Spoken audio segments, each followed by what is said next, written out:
എഴുകുംവയലിൽ അച്ഛനെയും അമ്മയെയും കൊലപ്പെടുത്തിയ സംഭവത്തിൽ മകന്റെ വിചിത്ര മൊഴി ദൈവസന്നിധിയിലേക്ക് അയക്കാൻ വെളിപാട് ഉണ്ടായെന്നും ഇതേ തുടർന്നാണ് മാതാപിതാക്കളെ കൊന്നതെന്ന് മകൻ അജീഷിന്റെ മൊഴി.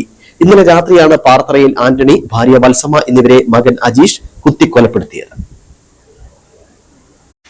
ഇന്നലെ രാത്രി 9:30യോടെയാണ് നാടിനെ നടുക്കിയ കൊലപാതകം നടന്നത്. ആന്റണിയെയും ഭാര്യ വത്സമ്മയെയും മകൻ അജീഷ് കുത്തിക്കൊലപ്പെടുത്തുകയായിരുന്നു.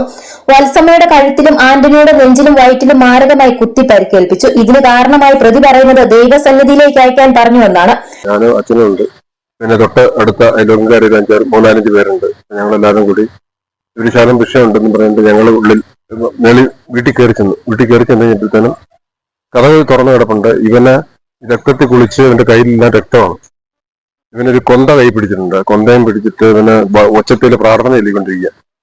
അപ്പം ചെല്ലുന്ന പറയുന്നതെന്ന് വെച്ചാല്, ഞാൻ ചോദിച്ചു എന്നാണ് സംഭവിച്ചത്, എന്നാ ചോദിച്ചെന്ന് പറഞ്ഞപ്പോഴത്തേക്കും പറഞ്ഞു, ഞാൻ ഈ വീട്ടിലെ പിശാചുക്കളെല്ലാം ബഹിഷ്കരിച്ച് ഞാൻ സ്വർഗത്തിലേക്ക് പറഞ്ഞു വിട്ടുള്ളത്. അങ്ങനെയുള്ള സംസാരമാണ് എന്റെ അടുത്ത് ഉണ്ടായിരുന്നത്. കൊലപാതകം നടന്ന സമയം ആന്റണിയുടെ രോഗിയായ മാതാവും വീട്ടിലുണ്ടായിരുന്നു. ഇവരെ ദൈവസന്നിധിയിലേക്ക് അയക്കാൻ പറഞ്ഞില്ലെന്നാണ് അജീഷിന്റെ മൊഴി. വല്യമ്മ എന്തെന്ന് ഞാൻ അവരോട് ചോദിച്ചു. എന്നിട്ട് പറഞ്ഞു വല്യമ്മ ഞാൻ ഒന്നും ചെയ്തില്ലെന്ന് പറഞ്ഞു. അപ്പം ഞങ്ങൾ നോക്കി കഴിയുമ്പോഴത്തേനും വല്യമ്മയുടെ മുറിയിൽ വല്യമ്മ കിടന്ന് ഉറങ്ങുന്നുണ്ട്. വല്യമ്മയ്ക്ക് കാഴ്ചശക്തി ഇല്ലാത്ത, കാഴ്ചശക്തിയല്ല, കാഴ്ചശക്തി കുറവാണ്, പിന്നെ അതുപോലെ കേൾവി ശക്തിയും കുറവാണ്. അപ്പോൾ ഞാൻ നോക്കി കഴിയുമ്പോഴത്തേനും വല്യമ്മ നല്ലപോലെ ഉറങ്ങുന്നുണ്ട്.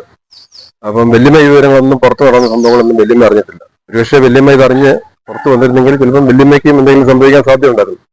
വല്യമ്മ ഈ കാര്യങ്ങളൊന്നും അറിഞ്ഞില്ല. പിന്നെ ഞങ്ങൾ വല്യമ്മയോട് അനുനയിപ്പിച്ച് വല്യമ്മയെ രാത്രി തന്നെ എടുത്ത് ഞാൻ എന്റെ വീട്ടിൽ കൊണ്ടാക്കി. ലഹരിക്കടിമയായ അജീഷിനെ ഏതാനും നാളുകൾക്ക് മുമ്പ് ഡി അഡിക്ഷൻ സെന്ററിൽ അഡ്മിറ്റ് ചെയ്തിരുന്നു. ഇതിന്റെ വൈരാഗ്യം മാതാപിതാക്കളോട് ഉണ്ടായിരുന്നതായാണ് സൂചന. ഇതുമായി ബന്ധപ്പെട്ട് നിരന്തരം വീട്ടിൽ പ്രശ്നങ്ങളും ഉണ്ടായിരുന്നു. വിശദമായ ചോദ്യം ചെയ്യലിലെ പ്രതിയെ ക്രൂരകൃത്യത്തിലേക്ക് നയിച്ചതിന്റെ കാരണം വ്യക്തമാകും.